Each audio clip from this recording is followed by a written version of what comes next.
nó cũng nhẹ tôi sẽ tuổi của cái đầu cũng nhẹ nó mà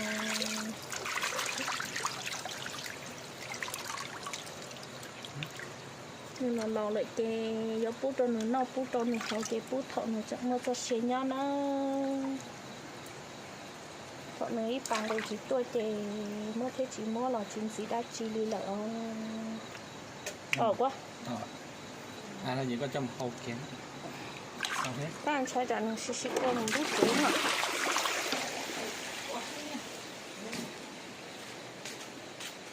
nên là cái một hầu cho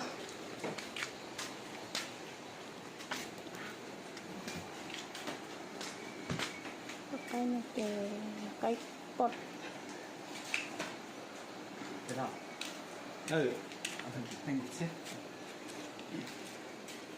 mình chồng cả chồng học cho cháu ôm tù cho nó trông mong ra lỡ nó họ chả cái thì cho lọt từ kia chị to cái lọt từ cho tôi nhục khó luôn rồi họ tính một phán nữa chỉ số Kiên ơi, con bị cái gì đấy? Con đánh cho đấy. Con đánh nhiều buổi không? Một chút. Say có một con dạ điệu luôn chứ không gì. Chỗ đây là không nói lợn. Tao có đây gió luôn bầu cho. Mà đi mua cho. Tao cũng hợp bao thì nó to cái thì tao đem bầu nó của châu cha lấy tôi nghĩ đã luôn nhớ tôi tết thầm mình cả nữa giá ta lò chè của to cái của tôi chỉ chơi mua cây cho lò chỉ tỏ đê bông bầu của bạn đi mua cây trâu của chỉ chơi của lìa của họ to cái chỉ cá nữa chè tôi đã luôn nhớ tôi tết thầm mình cả chè của tôi đã luôn được châu vì vậy tôi đã lột xe rong này nè kia hạt tia còn cụ tỏ cái chè cụ tỏ đem một tim bầu kia liều đây giống luôn bông to tới chè của bạn mất cái giờ hầu thế thì giờ cái ở thế tôi cho cái thế các thế thì khó nó cụ thế li hầu ít rồi tới nó chà cho cái món ngồi dù chứ lò có món hầu sợ tiệt cái mỏ lúa tư nó có tỏ đem bầu có mà đi món người trâu cho hậu chị nửa cây nửa trong cây khó thế nửa cho tới chỉ tu na nó cá cơ gì nó ở trên này mà nó có thể tuổi tuổi cây cho nó mò chị cô cho nó hầu nó cũng nhẹ tôi sách của tề của theo tôi cái nó chị của cho nó hỗ trợ đi tôi đã luôn được kia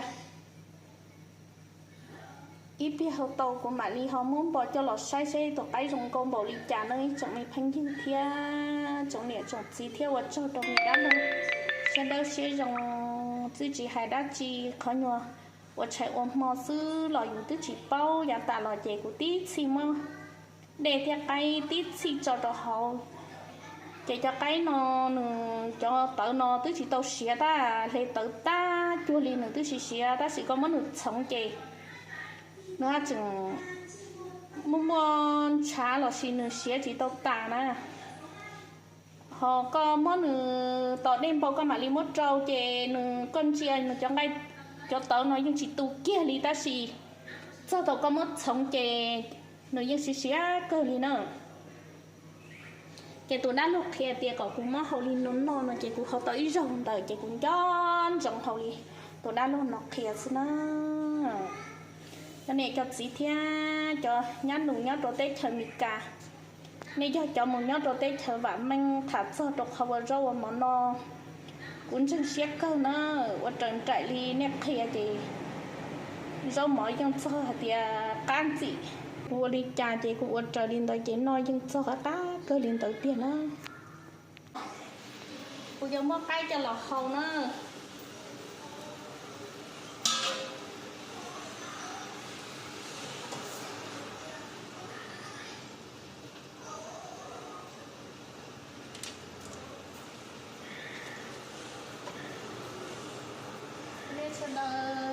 sát đi cũng nó chị không có mình chỉ không lử thế chị cũng cho tú cho nhát là ho một không lử ta là chị cũng nhẹ hơn tôi sách như này nó của cái cho chua rồi cũng nhẹ nói nó cũng tỏ đêm bông bầu nó cũng bảo mất trâu đó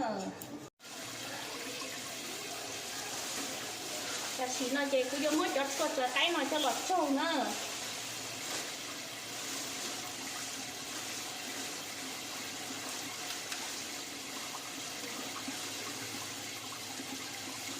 mới chọt cho này giống mới chọt sấy cho cái được của mẹ nó tụi nó giờ tụi suốt con lâu đâu hoặc tụi nó cho một tí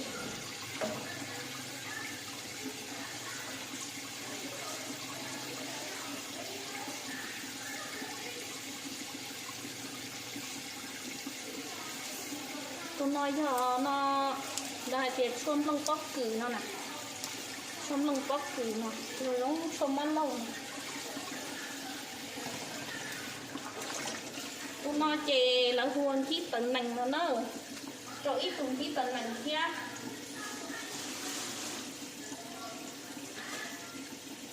tụi nó chè là huân tí giống nó nè tụi nó là huân tí giống nó số mất luôn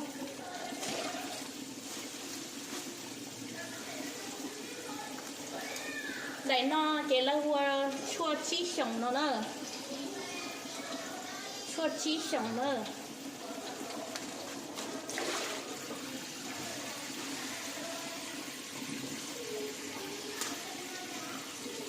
tụi nó chè giờ tụi chua món lầu mò ăn rất khẩu món lầu người trong tháng đó cho mi lầu ý giả liều cũng niệm tới chè mới cho chua nó cho cái trong nó chè nó tàn tiền ý chè sống lợi mà chè tụi mò ý chè được tàn mà chè nó cũng ở đây chua là cho cái chè cũng đây chua câu gì nữa cũng đây chua lò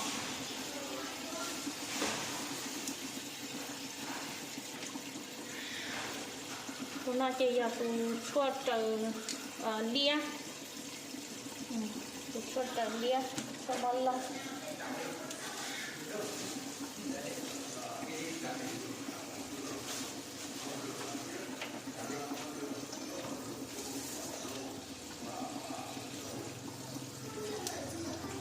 tụi nó chỉ giờ bự kia nữa tụi nó nè tụi nó giờ bự kia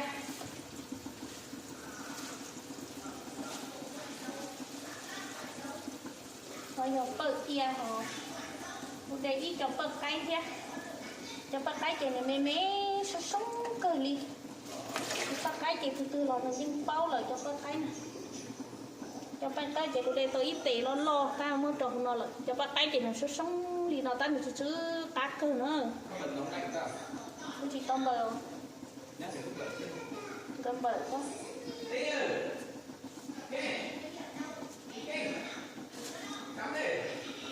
tụi nó chè giờ tụi con dầu nữa tụi con dầu chả xía tụi niệm chả muốn chỉ xía của đây tụi nó là chả cái tụi niệm nó thiết nó để tụi chúa giả cơ đi nó đâu giả cơ đi ta tụi tụi chè cũng muốn chỉ bột kế đây của đây chỗ nó sức chè nó nhưng chỉ nó câu cũng câu rồi tao kể câu rồi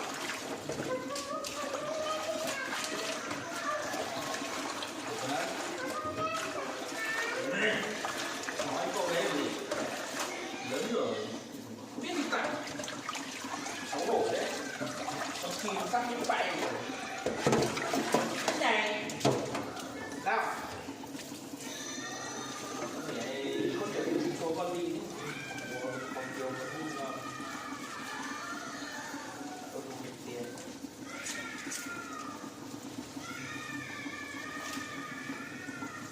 cái này mình luôn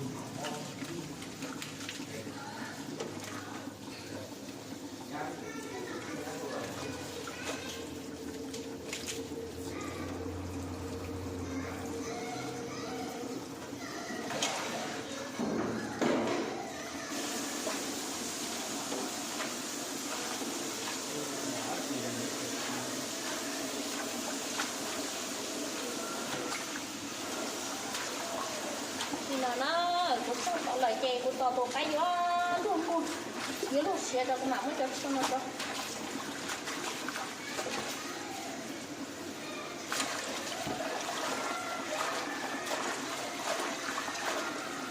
cho con chú không gì vậy chú bà chị của nhân chỉ cho đi khó chua chỉ vào để ba mạng tôm tôm của chú mua chua chú mua thiên nhiên đang chỉ chứ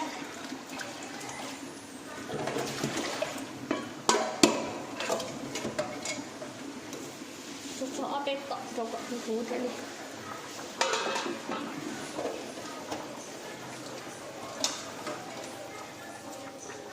cho đâu cho ghé cam lông mà chị giờ cho lầu chị có mất đồ của cây có mất khổ đồ của cây thì đồ chị rồi chứ cá thiết có đồ tụi tí cho tí cho tụi bơ chia cho tụi bơ cây cho tụi nó kỹ tận này cho tụi chua bóp cứ cho tụi chua món lò cho nó nấu nhạt không nữa đây là cái thứ cá cứ đi cái tạ sĩ nó có yêu mất cho hậu nó lọc câu nữa có tá tỏ một bầu đi lợ để xin tôi yêu mất này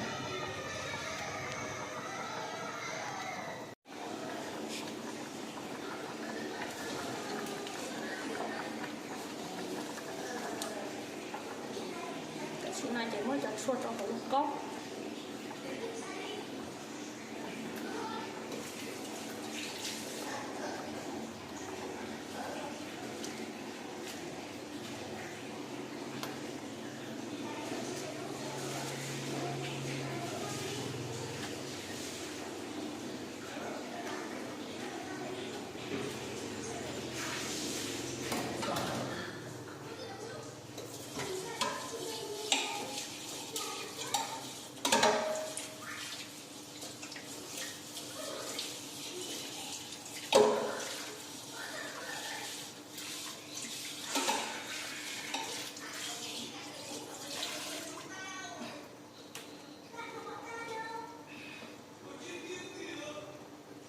nó hồi cho lỏng không trâu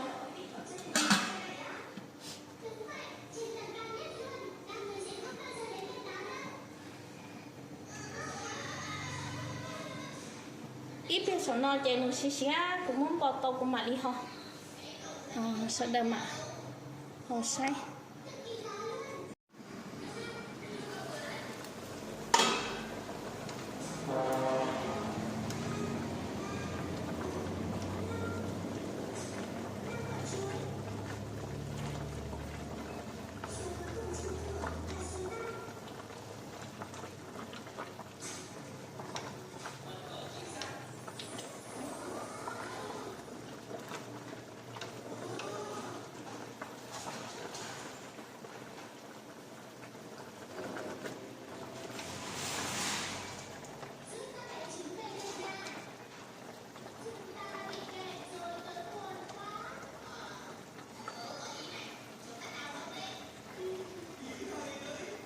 khi có thế cho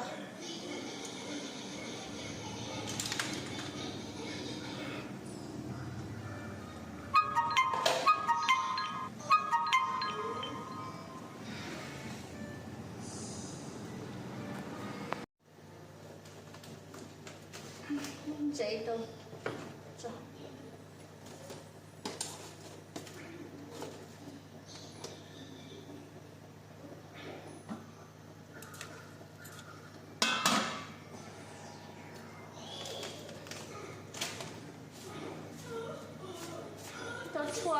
cho chua chè muốn mình chỉ tạm mua ý nó bị chẳng đau như nét nọ sức ông chế ít bia nó chế rồi còn mấy nhỏ bị chẳng sức nữa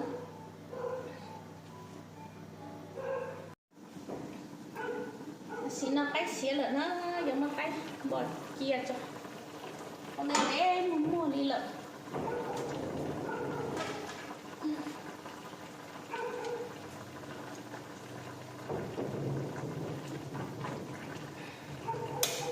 Kia nó chạy mua đi lợn tí. Nó đừng bọt chia cọc xiên nó thiệt á.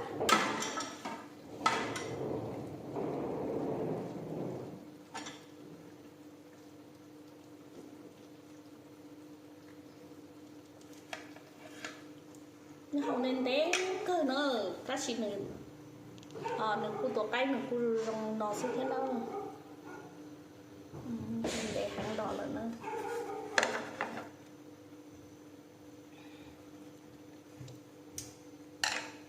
tàu lâu sát qua xếp bọc cát rồi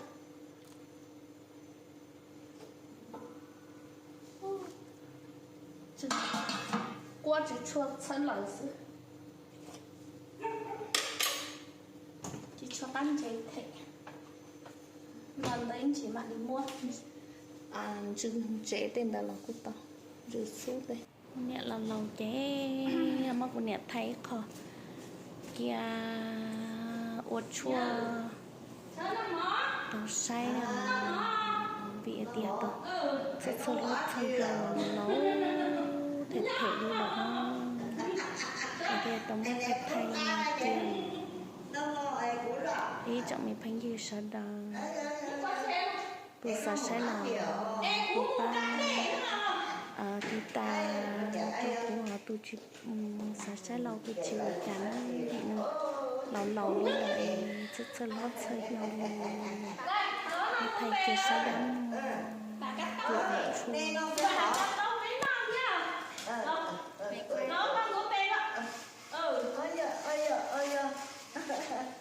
có mỏ thì rồi.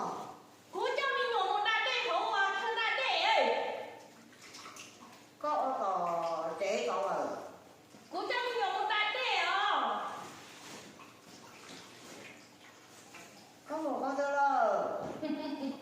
Con cho mình ngồi một đại đệ đây. Nè, cái bữa nó đi thổi.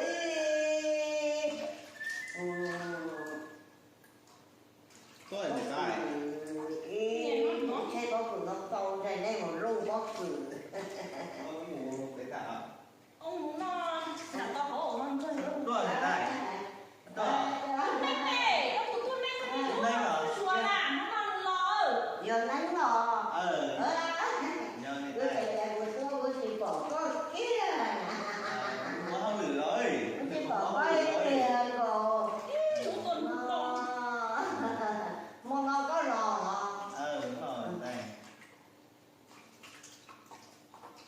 Cú khai nữa. Nó kìa, sao tệ đó. Nó ngon quá.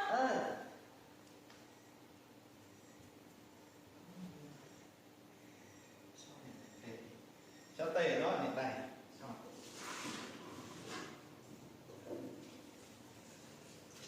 Có chị tao ngủ bỏ mày tô. Ủa chị tao hả? Đang kỳ đây rồi. Tắc kỳ cũng khoảng muối. Tắc kỳ cũng muối. Có chị tao ở đây rồi bỏ. Dạ. Quá không lử công an đúng không? Đúng không? Ôn nọ mà giữ chị ôn đây bỏ. Mua nỏ chỉ mua xí hở ô tê đây. Chỉ mua xí hở ô tê. Thế mà ôi ôn nọ mà dạ khủ thầu cho lộ mà. Thì nó ngủ rồi đấy. Thì nó ngủ không lử. Chỉ mà ba kìa tụi mẹ mà khử kia khử tu mà. Ôi dồi lò mà cho nọ lò mà. Cái rồi ở tụi mua lò to mà. Ôi mà đùa cũ. Đã là nó hồng cây nó rồi đây rồi. Bây giờ nó sợ nó gì cái hả? Sợ gì? Con đem một đại đệ cho lò ra nào. Cái nó bên bên kì. Mua máy của Vùng về máy xu ở theo mua bán được của con họ. của nó không có đấy nó không có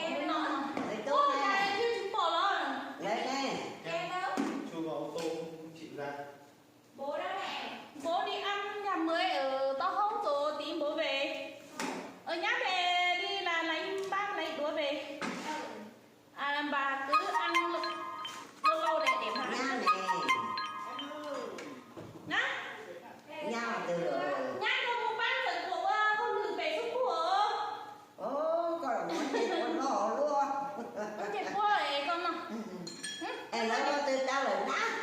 Ê, chỉ muốn mấy ngày cháu tôi nhắc được một lần rồi đã tê kể nó lắm nọ kìa mà. Cái con chị nó cũng tê rồi mà. Ê lấy nó rồi. Lấy chị to, bác chị con nó cái bánh mì cả chị nó cũng tê. Đi cũng rồi cũng nông sơn. Ê, bánh nó nhá mò. Bánh nó nha, chị nó. Ê, có một hộp đẻ, có một hộp đẻ mà. Ê bố nè. Bố muốn nó đã không thấy ít bia bố hẳn lo. Nó vậy được chưa? Muốn nó đã tỏ khấu ấy. Một áp trên nó, một ơi đã có áp trên nó. Lấy nó chế chia nha. Nè. Nè, chị nó. Quân, bố mà đi chua tôi chờ cái được con nào. Ê con trên nó. Muốn nó kìa. Nó phải. Nó. Nó mà. Đấy, con nói như con này này. Này. Tặng củ ấy. Ta xem. Thì tao Không được tẩy, không được con. Đấy. Ôi, đi mẹ. Đúng rồi. Đi lại cắt cắt. đấy con đừng gà này, Đây. đừng gà bà. Các bạn nào. Nghe đây. Con cho mẹ. Ngắt gà đi. Cũng đang đây đây đây, đang đây rồi. Con xin bà. Không, cái này không uống nữa. Lấy lại. Ba chị hấu nào. Chị em bà hấu nào. Đây. Đấy nha. Chị ai cho. Ủa giờ nha. Nó đi hả? Này không hư bố mà.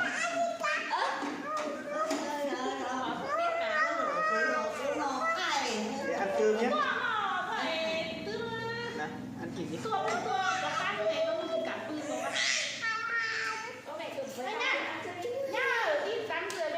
Cắt trơn nhé, nó chỉ cắn nọ. Còn đánh bố nữa. Cái đá đê cho. Nó. Con cái chi nói cũng đá đê cho. Nên là. Cũng đá đê cho cũng phải lắm nọ. Con mất đi tay chồng ra lời. Vợ này vợ nó vợ tỏ rồi. Ít khi bố không nói là lấy ít khi bố là nó á. À chị non đây mà, nó cái bánh mì chị non đây. Không có Để chua. nó cũng cứ to của. Nó mỏ tỏi tôi chỉ muốn nghe con non để con non đều với non đủ rộng thôi. Ít biết nó với non trầu ơ. Bây giờ anh chị giống thì nó. Ô mà cà su nó không chứ. Cái có su nó Nó cái to.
Nha. Con chưa su mà nói. Trên chưa con nào. Con chỉ nằm một con. Con nó thế là nó chả có thể nó Nó lại. nằm nha.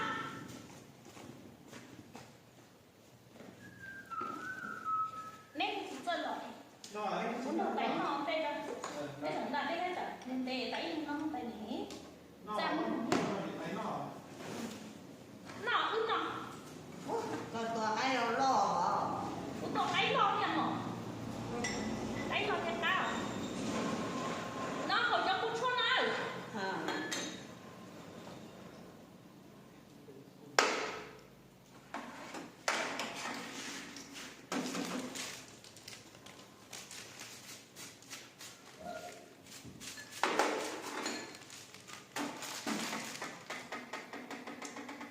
Nhỏ ra thì miễn nó cay cho nên nó cay cho mặt trẻ ăn cũng Chả có rồi nhát thì nó mà.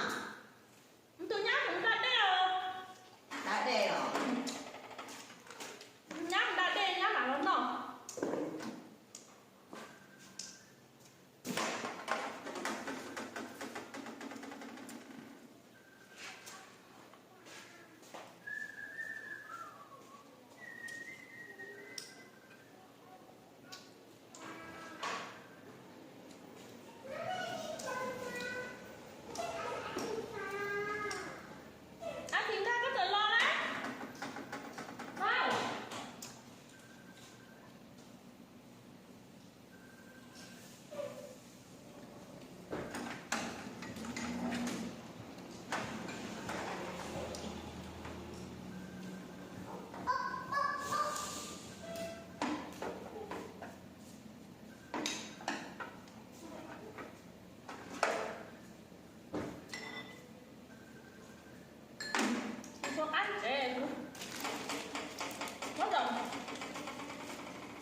đi bà đi. Ăn đi bà đi.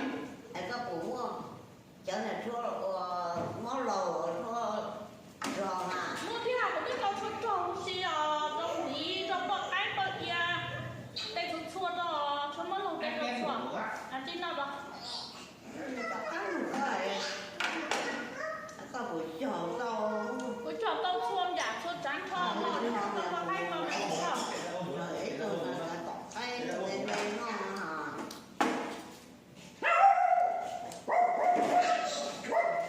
Không mà, không mà. Gì? Vậy thì cũng đã con. Nó có thay mặt được chưa? Có ai rồi? Ừ. Đâu hết được rồi, nó mở. Có món cho. Ui, phải giá thế à? Không đã nhá. Ừ. Nó mà giảm quá chứ. Nó mà thì nó này. Mới về nơi chứ tìm làm gì? Đây có yếu không phúc lở. Trả lời nó kìa nó mỏ à. Lỡ chứ không. Cái gì nó mở chê hả? Nó chê. Nó tao không chê tôi muốn tụi mình nó chê nó mà. Nó làm tổ quỷ.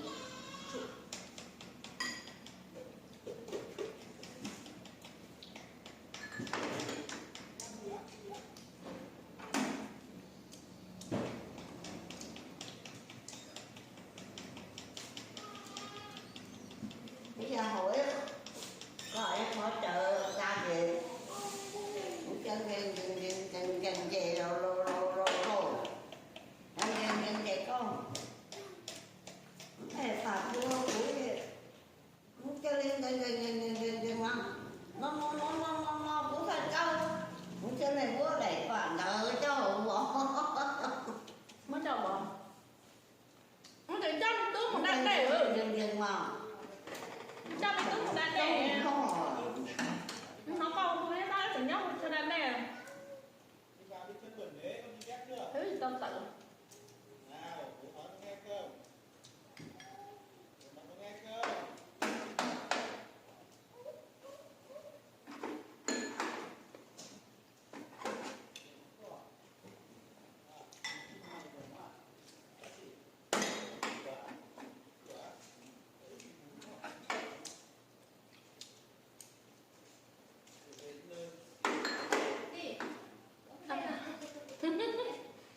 Nó hoang đâu.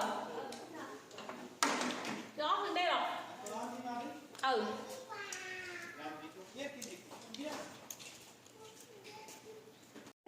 mà ôi dồi nè thằng món đồ nó chè hầu qua ru thôi cho nên không đồ là cá mua chợ đấy Ồ. nên chỉ có chợ kia mà gió đập cái gì lộn mà rồi trời của ru mà đi chưa gió mà tay mà lại thì mới khổ nữa rồi chả hầu có ru mà trong đùa tha nhà nó lần to nó rất thì bú dù hồ ai là non Chị bao à? Chị bao tiền đủ rồi cho chợ nó nơ.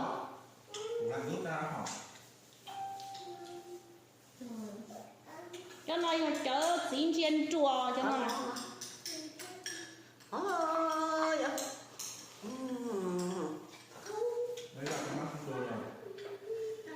nó theo là mà đại hổ sẽ nào mà phân thiệt Đi sang đồ đi nhỉ? đại hổ sẽ nào mà phải mó chửi nó rõ khổ mà để đây mà tôi đã cho nó hổ mà trong lò rồi tao ngồi liều Thấy sửa nó. đó ngồi liều của thầy hồng vào ông yêu hồng ê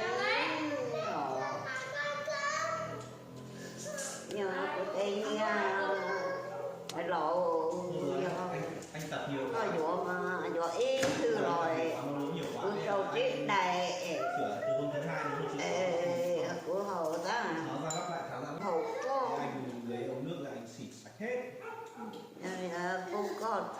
Kìa. Vừa làm gì đấy? Ôi ơi, ôi Ăn cơm cái thìa không phải để như thế đâu nhá. Ôi ơi, đâu rồi. Cái thìa để ăn cơm. Đây Đây, mang bát cơm ra đây. Ôi ơi, ôi chào nâng. Mang bát cơm ra đây. Nghe chưa? Cách hơi cỏ à. Mang bát cơm ra đây. Nhanh lên. Bây giờ ăn đi, ăn đi. Em ăn tự xuống đi chứ. Đúng không? Cho số điện có sư Có ở đây thì cứ mà mù lò. Chắc kia này ta. Đây thì cái là mù lò. Nè, khô xanh của tôi bé không? Cô xách thứ này. Khô xanh không? Hỏi đẹp.你去包了它，你讲你冇去买过不是诶，你跟中老嘛嘛。Nè, tôi xong tí nè. Nè, cô thì tôi lọ. Chị bao này ta. Thì tôi lọ.你看你说你讲你我Hỏi白đẹp.嘛。 Tôi vô con nè là từ ngày lo mà. Tôi vô con nè là thế á. Anh để tay dốc. nhân sinh cái Hỏi đẹp xong mà kìa. Cô xách một dây Đây quá. cho nó. cô sinh này như họ sinh này giờ ấy Rồi chè bị xong ôi chà nó. ít tôi chơi lụt xong bắn ngon mà Không hiểu không có chỉ cho cuối anh nói chị có hiểu là chị rồi mua nhà nó có chị có chị tôi kia ôi rồi nhớ họ tự số ý này trong sông ấy thật thì cũng hiểu ôi chà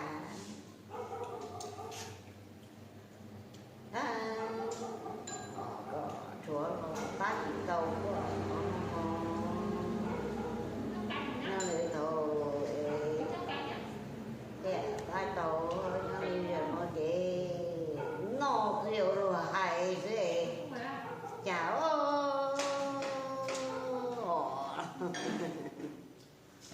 cá lìa xí lệ nó lẩu chè cá lìa xí có nó phư hứa bỏ trong tủ chè bưng à thì tao phư rồi ê nó lìa mà ấy con một bữa mà nó lên tôi làm nó